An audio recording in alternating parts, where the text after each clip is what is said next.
আজকে করব নদীর টাটকা চিংড়ি দিয়ে, যেটা খুবই ছোট চিংড়ি দিয়ে আমি লাউ রেসিপি করব। তো এই লাউয়ের রেসিপি করার জন্য প্রথমে আমি লাউ নিয়ে নিয়েছি, লাউটাকে কেটে নিয়েছি। এবার কড়াই বসিয়ে দিলাম, কড়াইয়ের মধ্যে দিয়ে দিলাম তেল। এবার ফোড়নে দিয়ে দিলাম একটা তেজপাতা আর দিয়ে দিলাম দারচিনি, এলাচ, সামান্য একটি কালো জিরা দিয়ে দিলাম। এবার দিয়ে দিলাম হাফ টেবিল স্পুনের মতো আদা বাটা, হাফ টেবিল স্পুন ধনের গুঁড়ো, হাফ টেবিল স্পুন জিরের গুঁড়ো আর সামান্য একটু লাল লঙ্কার গুঁড়ো আর একটা লঙ্কাকে ছোট করে কেটেছি। ঝালের পরিমাণটা তোমাদের হিসাব মতো দিবে। এবার দিয়ে দিলাম সামান্য একটু হলুদ। এবার মশলাটা যাতে পুড়ে না যায় তার জন্য সামান্য একটু জল দিয়ে মশলাটা খুব ভালো করে কষিয়ে নিতে হবে। বন্ধুরা, তোমরা যদি নতুন হয়ে থাকো তো চ্যানেলটা সাবস্ক্রাইব করে দিও আর লাইক করতে কিন্তু ভুলবে না, তাহলে কিন্তু ভিডিও বানানোর উৎসাহটা অনেকটাই বাড়ে। আর কমেন্ট করে জানিও ভিডিওটা কেমন হয়েছে। এইভাবে দেখো মশলাটা খুব ভালো করে কষিয়ে নিলাম। এবার লাউগুলো আমি ছোট ছোট করে কেটেছি, দিয়ে দিলাম লাউগুলো।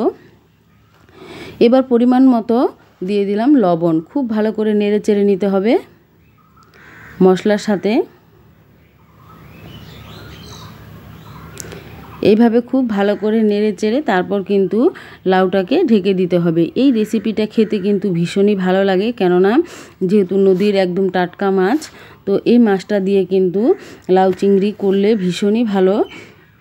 দেখো লাউয়ে কিন্তু আমি কোনো জল দিইনি, তবুও কিন্তু হালকা জল বেরিয়ে এসছে। এবার আরও কিছুক্ষণ নেড়ে চেড়ে দিলাম। আমি কিন্তু এখানে 2 মিনিটের মতো ঢেকে দিয়েছিলাম। এবার ঢাকা তুলে নেড়ে চেড়ে নিলাম। আর এই চিংড়িগুলো দেখেছো কত ছোট ছোট। এই চিংড়িটা কিন্তু তুমি যেটাই রান্না করো তবুও কিন্তু খেতে ভীষণই ভালো লাগবে। তো এইভাবে দেখো চিংড়িগুলো দিয়ে দিলাম, দিয়ে নেড়ে চেড়ে নেব।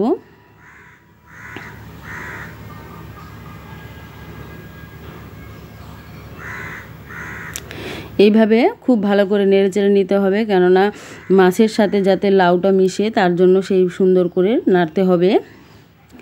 এবার তরকারিটা কিন্তু আমার অনেকটাই হয়ে গিয়েছে। নামানোর আগে সামান্য একটু গরম মশলার গুঁড়ো দিতে হবে। আমি গরম মশলার গুঁড়োটা দিয়ে দিলাম। এবার আবারও খুব সুন্দর করে নেড়ে নিচ্ছি।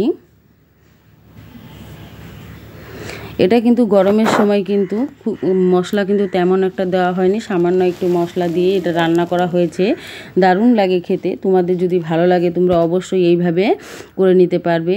খুব সহজ পদ্ধতিতে, তেমন কোনো ঝামেলাও নেই। এইভাবে যখন সেদ্ধ হয়ে যাবে হাতার সাহায্যে একটু নেড়ে চেড়ে দিবে, তাহলে কিন্তু লাউটা খুব ভালো করে আরও গলে যাবে আর খেতেও কিন্তু ভালো লাগবে। হাতা দিয়ে আমি একটু বেশ গলিয়ে গলিয়ে দিচ্ছি। তাহলে আমার রান্নাটা হয়ে গিয়েছে, নামিয়ে নিলাম। বন্ধুরা দেখো কত সুন্দর হয়েছে। যদি ভালো লাগে তোমরা অবশ্যই ট্রাই করো আর এইভাবেই আমার পাশে থেকো। ধন্যবাদ সবাইকে।